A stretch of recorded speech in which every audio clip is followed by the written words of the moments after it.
Hai para Sundaners, kumaha kabarna? Damang sadayana dengan saya si Otong kembali lagi di channel Ningali Film. Pada episode kali ini kita akan membahas sebuah alur dari cerita film The Legend of Condor Heroes yang rilis pada tahun 2021. Film ini menceritakan seseorang pengembara yang mampu mempelajari dan mengendalikan jurus tertua yang tak bisa dikalahkan oleh siapapun. Untuk teman-teman yang suka dengan konten di channel ini, jangan lupa subscribe dan nyalakan lonceng notifikasinya. Dengan begitu, kalian tidak akan ketinggalan dengan video terbaru di channel ini. Dan tidak usah berlama-lama lagi, mari kita mulai ceritanya.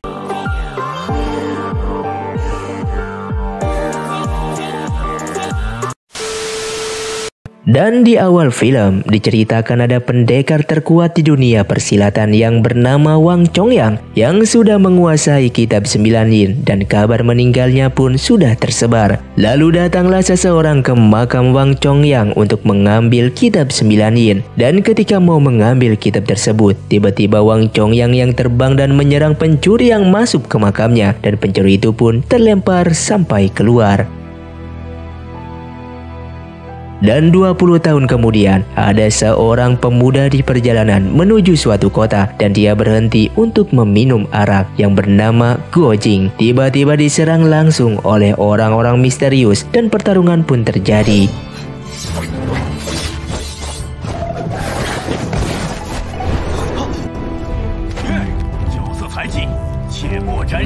Dan ternyata mereka adalah para guru dari Guo Jing, dan mereka datang ke sini untuk menyelidiki penculikan bayi di kota itu, dan pelakunya adalah pendekar-pendekar ahli racun yang masih misterius.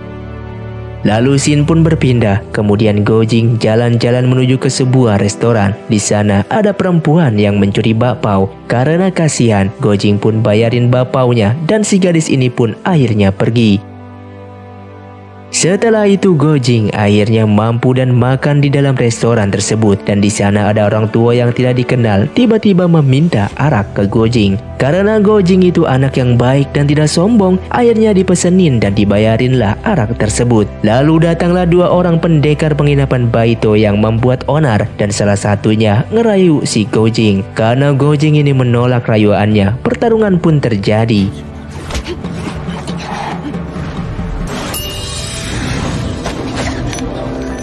Dan kemudian datanglah perempuan pencuri yang tadi untuk menolong Guo Jing. Lalu pendekar Baito tadi pun memilih untuk pergi. Kemudian perempuan pencuri tadi pun akhirnya ditraktir makan oleh Guo Jing dan dibayar memakai batangan emas. Lalu mereka pun lanjut makan di atas. Ketika waktu makan tiba, si Guo Jing pun tahu kalau aslinya perempuan ini adalah orang kaya dari cara ngomong dan cara memesan makanannya. Perempuan ini pun cerita bahwa dia kabur karena dipaksa nikah sama ayahnya, dan di tengah jalan perbekalannya dicuri orang. Karena Guo Jing orang dermawan, sehingga Guo Jing pun memberikan seluruh uangnya ke perempuan tadi untuk bekal perjalanannya. Perempuan ini bernama Xinghua. Bukan itu aja, sampai pakaian dan kuda juga diberikan kepada Xinghua.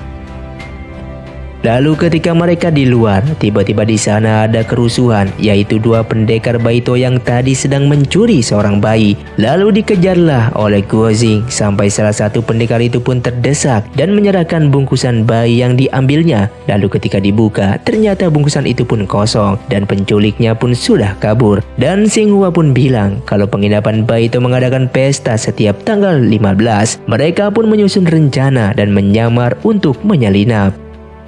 Ketika sudah malam, Guo Jing pun masuk ke dalam penginapan Baito dan mencari Xinghua untuk bertemu sesuai perjanjian. Kagetnya Guo Jing kalau Xinghua adalah seorang perempuan yang sangat manis.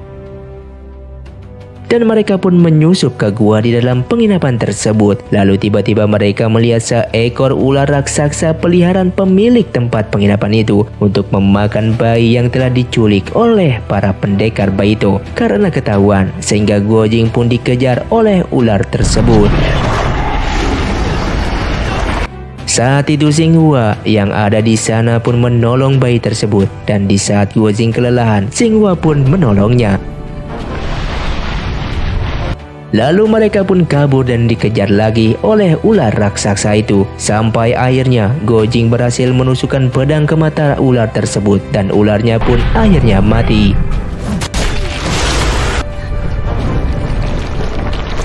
Shin pun berpindah ke tempat penginapan lagi. Di sana datanglah 7 guru Gojing yang akan menangkap pelaku penculikan bayi yang selama ini diresahkan oleh masyarakat. Dan tiba-tiba datanglah seseorang dengan energi yang sangat kuat sekali. Ternyata orang tersebut adalah pendekar ahli racun yang terkenal sakti bernama Ouyang Peng. Lalu tanpa basa-basi, Ouyang Peng malah memperkenalkan si gadis cantik Xinghua, anak dari Zhao si racun sakti. Dan ponakannya yang bernama Long Tao ini ternyata yang akan dijodohkan dengan Xinghua. Lalu Xinghua pun pergi dari situ dan disusul oleh 7 gurunya Gojing. Dan mereka dibiarkan pergi begitu saja oleh Ouyang Peng karena Ouyang Peng punya rencana lain. Dan tiba-tiba Xinghua yang manis ini pun dicegat di jalan oleh 7 gurunya Gojing. Dan saat itu mereka akan membunuh Xinghua karena ayahnya itu adalah penjahat kelas kakap si racun sakti yang telah membunuh gurunya yang kelima. Lalu datanglah Gojing yang akan membantu Xinghua. Dan Gojing memohon kepada gurunya itu untuk melepaskan gadis cantik ini karena Xinghua telah menyelamatkan nyawanya beberapa kali. Dan karena ini permintaan dari Gojing, sehingga guru besarnya Gojing akhirnya melepaskan mereka berdua. Shin pun berpindah ke kuil. Saat itu perasaan Gojing sangat sedih karena sudah menyakiti perasaan guru-gurunya yang sudah seperti orang tuanya sendiri. Ketika waktu makan, tiba-tiba datanglah pengemis yang tadi yang sudah merebut makanan mereka. Dari tongkatnya Xinghua mengetahui nama asli si pengemis legendaris ini yang bernama Qigong, sang dewa pengemis. Saat itu Xinghua meminta Qigong untuk mengajari ilmu kungfu kepada Gojing, dan saat itu juga Xinghua akan memasak makanan yang enak untuk Qigong di setiap pelatihan kungfunya. Dan setelah Qigong baper akan rayuan mautnya Xinghua, akhirnya Qigong akan mengajari ilmu kungfu 18 tapak naga kepada Gojing. Waktu pun berlalu dan setiap hari Gojing pun berlatih. Lalu Xinghua pun selalu memasak makanan untuk guru Qigong. Dan pada akhirnya Gojing pun berhasil mendapatkan jurus tapak naganya.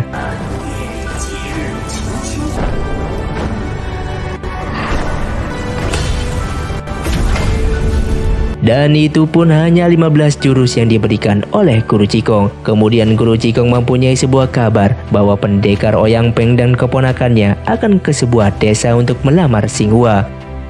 Shin pun berganti ketika Xinghua akan pulang ke desanya untuk menemui ayahnya. Tiba-tiba di perjalanan terdengar suara seruling. Dia adalah Zhao si racun sakti, ayah dari Xinghua, yang pada saat itu membuat Gojing kesakitan dan seketika hilang ingatan. Lalu dia pun masuk ke dunia ilusi.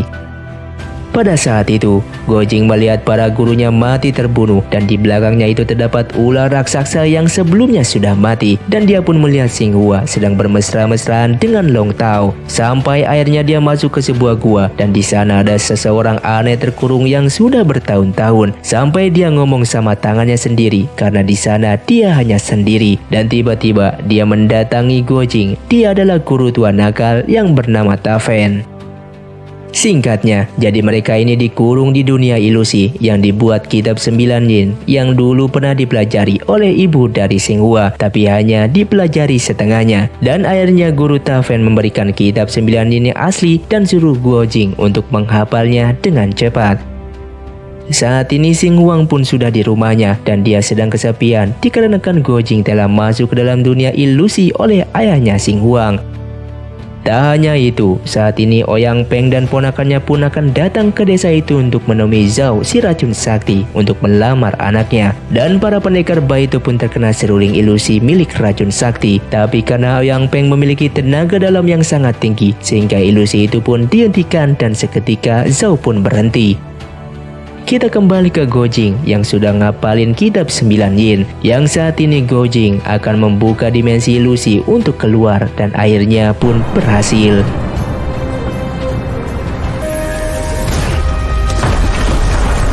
Dan di lain tempat, saat itu pendekar Ouyang Peng beserta keponakannya sudah datang di rumah Zhao untuk melamar anaknya itu. Lalu tiba-tiba datanglah Gojing yang keluar dari dunia ilusi. Namun pada saat itu Zhao merasa kaget karena tidak ada seorang pun yang berhasil keluar dari ilmu ilusinya dan ini baru yang pertama. Dan Guru Cikong pun tiba di sana. Lalu dia mewakilkan muridnya itu untuk melamar Xing Huang. Karena Xing Huang dan Go Jing sudah sama-sama sayang, jadi tidak masalah siapa yang akan datang duluan. Dan akhirnya Zhao mengadakan turnamen untuk berduel merebutkan putrinya itu. Mereka pun berkumpul di arena, dan siapa saja yang keluar dari arena itu duluan maka dinyatakan kalah. Saat itu Guru Cikong bertarung dengan Long Tao dan pendekar Ouyang Peng dengan Gu Jing.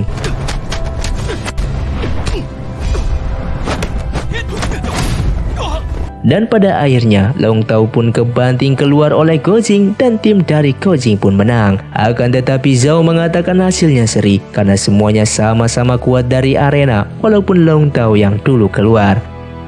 Pertandingan selanjutnya adalah menghafalkan surat wasiat istri dari Zhao si racun sakti. Mereka dikasih waktu setengah jam untuk menghafalkan dan pertandingan pun dimulai. Dan ternyata yang luar biasa adalah Go Jing yang bisa menghafalkan dan membaca surat wasiat itu sampai ke bagian yang tidak terbaca. Dan ternyata bagian itu adalah dari kitab 9 yin yang sebelumnya Go Jing sudah menghafalnya. Lalu Zhao si racun sakti keheranan melihatnya. Hasilnya Go Jing pun menang dan pendekar Ouyang Peng mengakui atas kekalahannya itu. Saat itu Zhao pun datang ke gua tadi dan melihat ternyata kitab 9 yin sudah dibakar oleh Ta Fan si tua nakal dan isinya cuma Go Jing aja yang tahu. Di tempat lain Ouyang Feng dan Long Tao berdiskusi berikutnya untuk mendapatkan Xing Huang. Dapatlah kabar bahwa 7 guru Go Jing pun akan datang di desa itu dan Ouyang Peng pun mempunyai ide untuk memberikan racun kepada mereka, yaitu adu domba. Kemudian di tempat lain, Go Jing dan Xing Huang sedang berjalan-jalan berduaan mengelilingi desa. Dan 7 guru Go Jing sudah datang ke desa itu lalu mendengar seruling ilusi Zhao dan tiba-tiba mereka diserang dan dibunuh.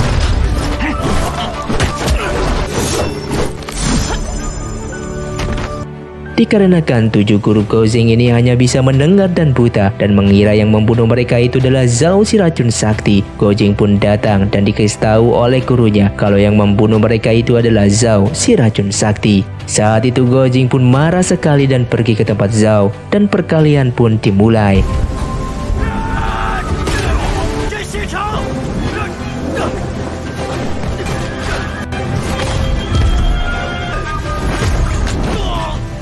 Kekuatan Go Jing memang bukan tandingan dari Zhao.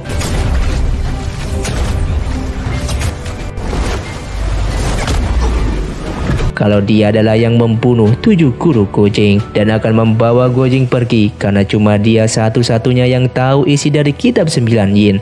Lalu Ouyang Peng pun bilang urusan ini akan diselesaikan di Gunung Hua. Saat itu, Go Jing pun dibawa ke tepi jurang dan dipaksa untuk ngasih tahu isi dari kitabnya. Lalu ternyata Xing Huang pun disandra dan dimanfaatkan untuk membuka suara si Go Jing dan akhirnya isi kitab 9 yin pun dibacakan.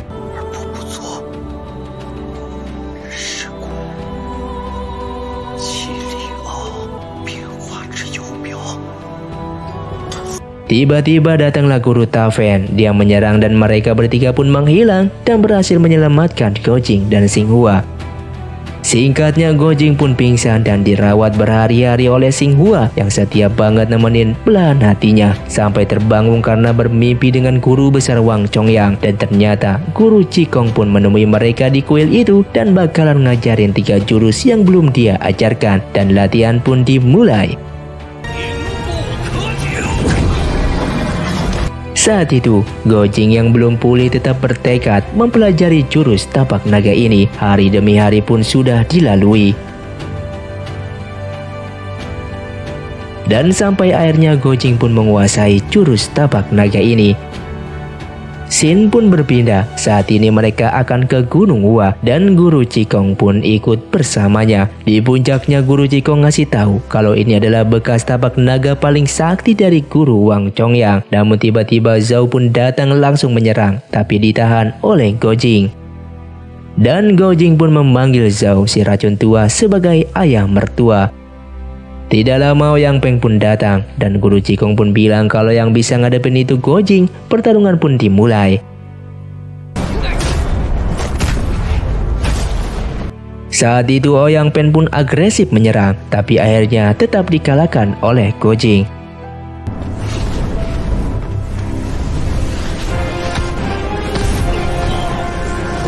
Ouyang Peng pun frustasi kenapa dia sudah mempelajari jurus kitab 9 yin namun tetap kalah. Dan ternyata waktu dibacain oleh Gojing di tepi jurang itu, kata-katanya dikarang oleh Gojing, jadi jurusnya pasti gagal. Lalu tiba-tiba Ouyang Peng pun kerasukan dan mempunyai kekuatan yang sangat luar biasa, bahkan tidak bisa diatasi oleh 3 orang pendekar sekaligus.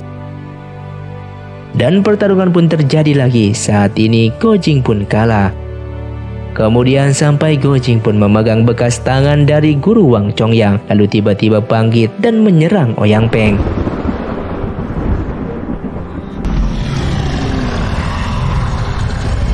Dan keluarlah jurus tapak naganya yang mengakibatkan Ouyang Peng mati.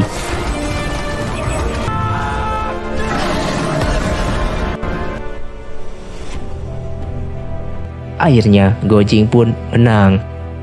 Kemudian Xin pun berpindah ke kota lagi dan ada perempuan yang membeli karakter Gojing. Penjual itu pun kaget dan terharu karena yang membeli itu adalah mereka yang sedang berjalan berdua, karena mereka itu adalah sang legenda di kota itu. Dan film pun selesai. Terima kasih untuk kalian yang sudah menonton video ini sampai habis. Buat kalian yang mau request film selanjutnya, silahkan komentar di bawah ini. Sampai jumpa di video selanjutnya. Saya pamit orang dari Ningali Film, si Otong undur diri dan salam Sundaners.